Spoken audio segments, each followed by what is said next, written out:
some serious problems. I'm not saying that at all. There are some who do. But the bottom line is, when you look at the whole picture and you go up the ladder, okay, we are not the enemy. The enemy isn't human at all. But it's pushing all our buttons so that we're so busy looking at each other and so neurotic about each other that we're not looking at the real reality here, the real cause, which is another race or races that are here who are totally playing games with us, feeding off our energy, and hoping that we destroy ourselves so that they can keep the planet and themselves. Really, let's say who it is again. It's the Orion group. It's the Orion group. It's a group that is on its way here now from Alpha Draconis. They're the real culprits behind this whole deal.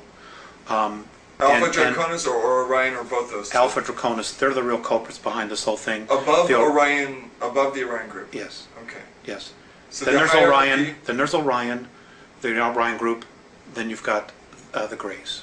And where did the Giza intelligence fit in here? They were just a group. They were totally independent. That came in and did their own thing. They were perceived as gods, and they played the role out. And they got stuck in it. You know, they got stuck in the ego part of it.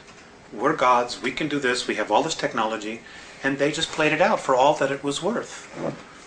Okay. But to be honest with you, at this point, they're not really much of a factor anymore. You know, Giza intelligence. They're not much of a factor at all anymore. What should a human being do if they encounter a renegade Zeta Reptilian? What would your advice be? Stand in their truth.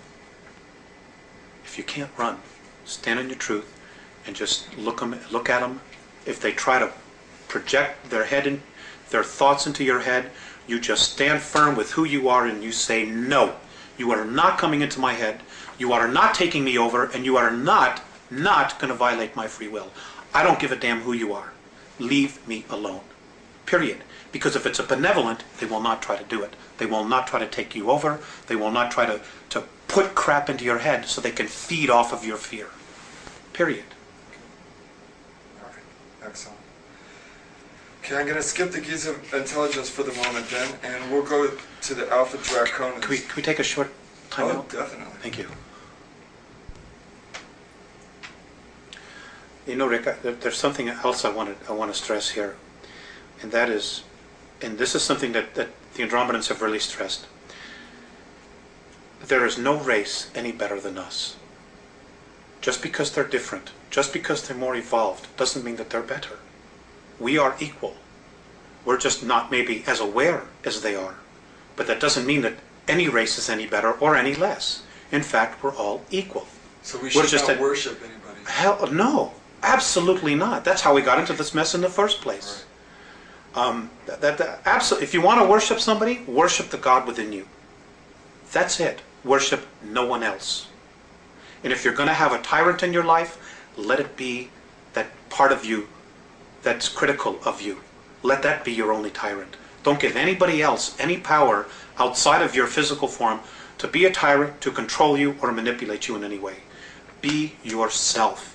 Because if you are yourself, you're a part of God, and that part of you knows what to do. It knows the right way to live. And, you know, and this is really interesting. Because of our genetic makeup, of the 22 different races, and all of the DNA and the racial memories that we have and the genetics that we have, because of the fact that we are spirit, do you know, and this is an incredible thing, do you know that the Andromedans actually consider us royalty? They consider us royalty. We obviously aren't acting like royalty, but we're the only ones in our galaxy that can make the claim to having the genetics that we have and the possibilities and the capabilities of doing what we can do as a race. We're the only ones. They actually consider every single one of us royalty. Now, think about that. I guess all beings that would try and be spiritual and raise their spirituality in essence would be royalty.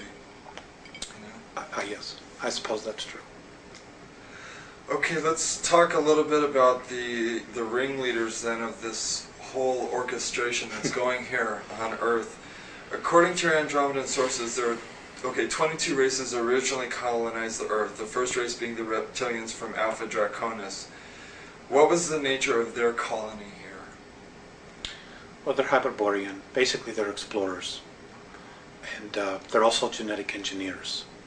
They would just colonize. They would take samples. They would hang a flag and say, this belongs to us, just like we did with the moon. You know, except we weren't the first ones there. Exactly what we've done. They were explorers. And they would just go to a place, they would see what was there, they would explore it, if there were minerals that they needed, if there were other life forms, organisms, whatever it was that they needed, they took, and then when it was done, they had enough, they moved on, and just kept exploring and expanding their realm of exploration or territory. And you said they were dumped here. Originally, Right. Originally they were. They were Right. dumped in Alpha Draconis. Nobody knows exactly where they came from, and my understanding is that even in their ancient history, they don't know exactly where they came from.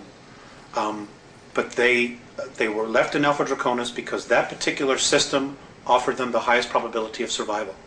And from there, they were able to create craft, space travel.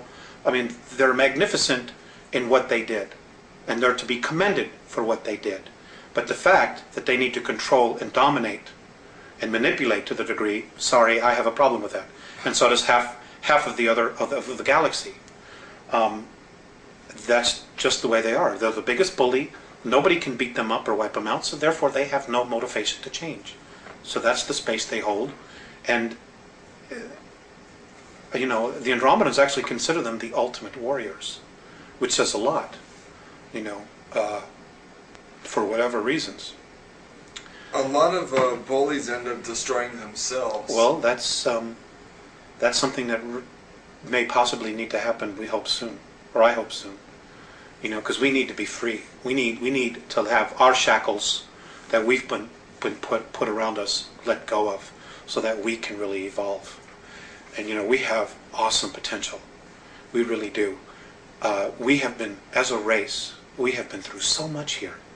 We have so much experiences, you know, and because of our emotions, which is really our strength, which really sets us apart from all the other races out there, even the other human races. You know, we have tremendous capabilities to create things.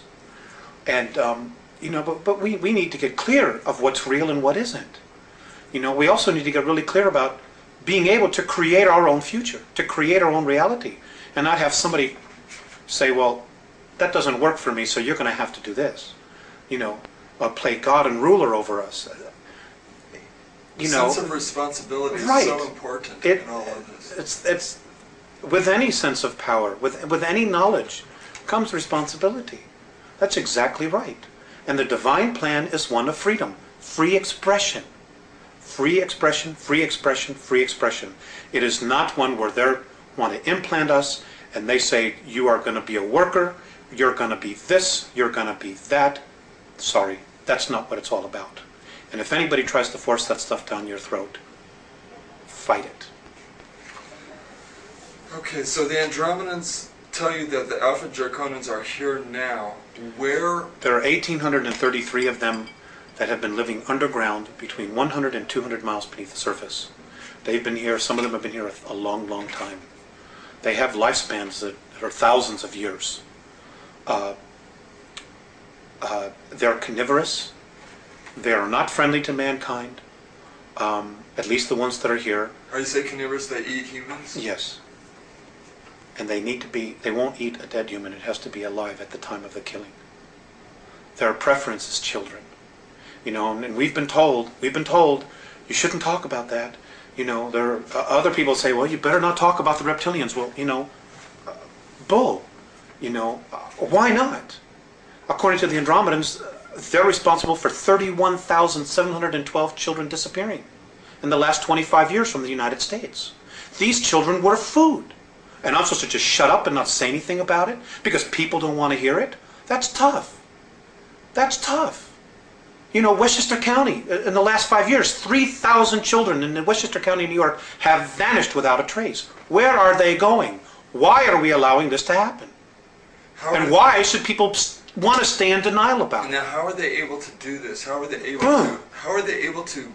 How are they able to do it? How are they able to come up out of this from underground and do it, or do they have? There are tunneling agents systems working? everywhere. They're being helped by the Greys, and also there are groups within the higher echelon that are actually